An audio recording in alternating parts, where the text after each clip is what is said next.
Hi everyone, I'm Stephanie Wicker. I'm a behavior consultant in Sydney, Australia. And in this video, I am going to be sharing with you 3 tips on keeping our cool with kids. So what I find a lot of the time is that children's behavior can be very overwhelming, especially when they're acting out. So we get home, it's been a busy day. We get home and the kids are fighting. Why are they always fighting? And we just get frustrated and we find ourselves very quickly losing our cool. And rather than being patient and understanding and thinking about their motivation and modeling and all of these wonderful things, instead we pop our lids and we start yelling at them, threatening them, and coercing them. So how can we avoid that from happening in the first place? How can we keep our cool in the heat of the moment? This is also very effective for teachers in the classroom. If you find that there are several kids in the class that just drive you crazy, you get so angry. And it's like, how can I not lose my cool? How am I supposed to not yell at these kids? So I'm going to give you 3 amazing tips based on neurolinguistics. So this is all based on research that I'm very passionate about. I think it's really exciting stuff. So I just wanted to share it with you. Okay, I'm going to try to make it quick. All right. So if you want more information about this kind of stuff, if you enjoy learning this kind of stuff, then please look me up at stephaniewicker.com. And I have wonderful free videos and paid content on my website. So go check it out. All right. So the first thing that I want you to do the next time you start to feel yourself get angry, in order to regulate those emotions, the first thing I want you to do is to consider your body. I want you to be thinking about the physiological stance that you are in. Are you humped over? Are your eyebrows furrowed? Are you frowning? Do you look angry? You probably do. Put a little camera on your kid's forehead and you'll get a good look of what you look like. A lot of the times it all begins with our physical demeanor. So the first thing that I want you to do, and like I said, this is all evidence-based. The first thing that I want you to do is smile. Yeah, I know. Smile. I want you to go try it. Now, I don't want to go into it, but it's pretty cool that there have been studies on people who have gone through traumatic anxiety, depression, all kinds of things due to unforeseen circumstances in their life. And and part of their counseling technique was to go stand in front of a mirror and smile. And they put it on like a timer. I forget how much time it was, whether it was 5 minutes, whether it was 30 minutes. All they needed to do was stand up straight, put their chest forward, and smile. Smile. Just physically show happiness. And what they found was these clients and these patients, sure enough, they started to feel happier, and their symptoms and signs of depression, anxiety actually started to decrease the more often they practiced this. Now, I say this a lot. I just don't realize that I'm saying it, but this is basically fake it till you make it, guys. It totally works, and it's evidence-based. Guys, how cool is that? So the next time that you walk into a situation, maybe it's something to do with a husband, a partner, a fiance, a wife, whatever. It doesn't have to be kids. Whatever those circumstances are, and you find yourself getting angry, frustrated, overwhelmed, annoyed, just really in a bad mood, and you don't know how to get out of it, the first thing I want you to do is think about your physiological stance and literally change your physical demeanor. I want you to smile, stand up straight, and just fake it. Fake it like you are so flippin' happy right now and everything is going great. That's the first thing that I want you to do. There's several reasons that this is effective. Not only has research shown that that physical state affects our emotional state, not only that, forget that part. Let's think about the modeling part. So if your kids are having a fight, or if your kids are upset, or if this isn't even about kids, maybe your fiance is in a really bad mood from work and now you're in a bad mood. As soon as you start to model this happiness and this radiance and this chosen behavior. So you are making a choice to smile and to be proactive and to behave in a way that shows I'm really happy, I'm having a great time. What we tend to find is it influences people around us as well. So very cool stuff. So not only does it influence our own thinking, it also affects our interpersonal relationships. So I encourage you, that's the first thing I want you to do, is think about your physiological stance and make that decision to smile. Okay? All right. I know it's harder than it sounds. It really is, but give it a go and you will see that it is absolutely incredible, the results that will happen. All right. So the second thing that I want you to do is really consider your focus. Okay. So oftentimes, we walk into the house. What do we see? We see dirty dishes.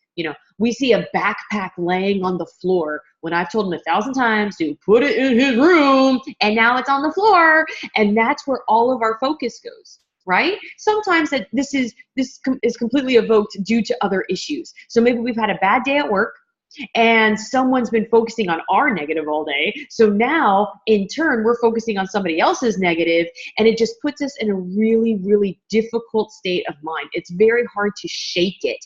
So what I want you to do is adjust your focus. Now, how can you do this? Because again, oh, that sounds easy, Steph, but it's not.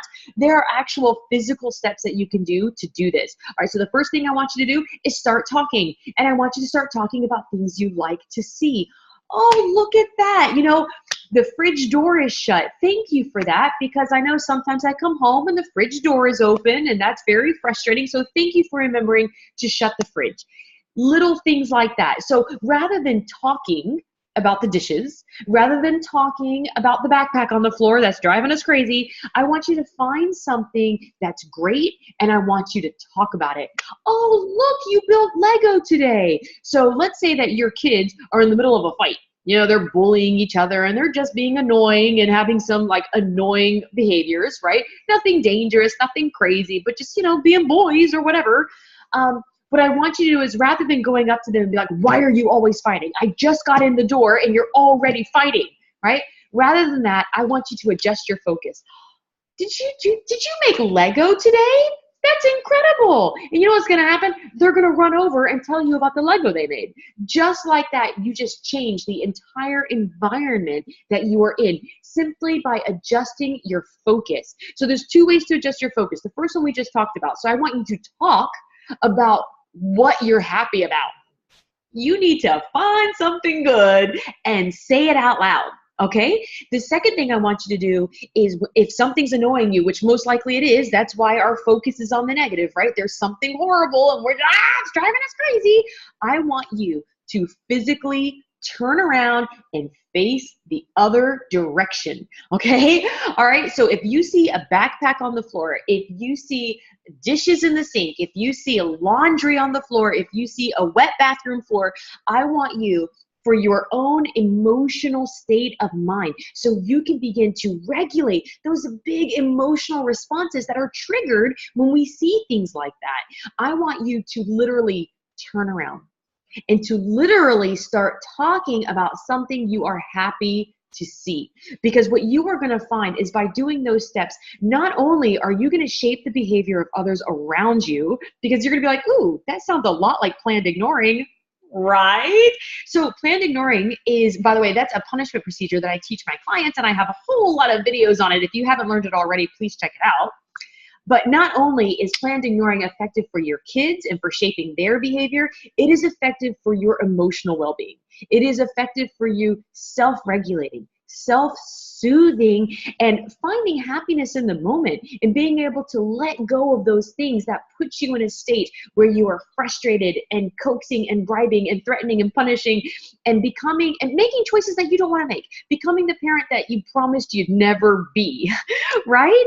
So in order to do so, those are two amazing ways that you can adjust your focus, by simply talking about what you love to see and literally turning around and walking away from stuff that you don't want to see. Now, you can go back and handle that later. You can go back and you can talk about the dishes later. You can talk about that backpack later, but not while you're angry.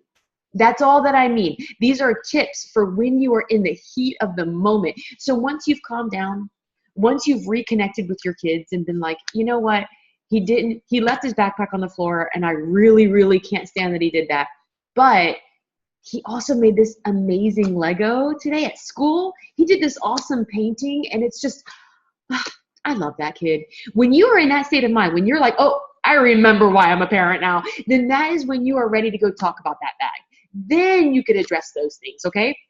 The third thing that I want you to do is to understand that in all of us, we have a meaning maker, okay? So if you're not familiar with this, this is all part of neuro-linguistics programming, and I really recommend checking any of my NLP courses out, because they're absolutely amazing and full of action-based content. So this is beautiful ways that we can change the way that we think and the way that things affect us simply by understanding that we have control of our emotional responses to triggers. All right, so a meaning maker, that's kind of a silly made up name for it, but that's okay because I think it's really effective. So essentially what it's saying is that when we experience something, we automatically apply a thought to it. So there's this behavior. So let's say that our child is nagging, or let's say that our child throws something. We automatically have a meaning that we attach to this behavior, right? And what we find is so many of the times, if you find that you're an angry parent, you're always upset, you're always frustrated, then you want to get that meaning maker in check, because maybe what's happening is that trigger happens and here comes your meaning maker and it says something like, well, clearly my kid hates me because he's yelling at me, or my kid is always bad, that's why he's throwing things. So we put meanings, we put definitions onto our experiences, right? So once you start to understand that that's your definition, that's not the real definition of what's going on. That's not, there's no evidence behind your meaning maker, right? That's just our emotional responses to something. So there are two really cool ways that you can start working on that process going on when you are putting a meaning with someone else's behavior. The first thing I want you to do is think of alternatives. I want you to think, what are some other definitions that you could put on that behavior? Maybe your child is yelling at you because they're overwhelmed. Maybe they're yelling at you because they feel disconnected. Maybe they're yelling at you because they don't have self-regulation skills. Maybe they're yelling at you because they're angry too and they need your support right now, right? I can't do that. It's hard. I didn't think that through. Anyway, so there are alternative meanings that to those behaviors. We tend to kind of just toss on whatever our emotional feelings are as a meaning when they aren't necessarily accurate. So the first thing I want you to do is think of alternatives. The second thing that I want you to do is go write them down. I want you to go make a list, and I want you, remember how we're talking about focusing? I want you to focus all of your attention while you are writing that list on the exact opposite of what your meaning is. So if you think that your child is throwing that Lego because they are just a naughty child and they are just cheeky and constantly trying to annoy you, then I want you to write down, my child is good. All right. My child does not do things just to annoy me. I want you to literally write down the exact opposite of the belief that you have in the heat of the moment. And what you are going to find when you start to write down a list of all these opposites, and then you combine that with looking at some alternatives, you are going to find clarity in that moment. And you're going to be able to self-regulate those big emotions that are coming between you and your classroom, you and your child, you and your students, whoever that person is. Even if it's a partner or a husband, these are excellent, excellent techniques for anyone who feels like they feel angry a lot or frustrated a lot. They have a really difficult time regulating those big emotions. Go try them out.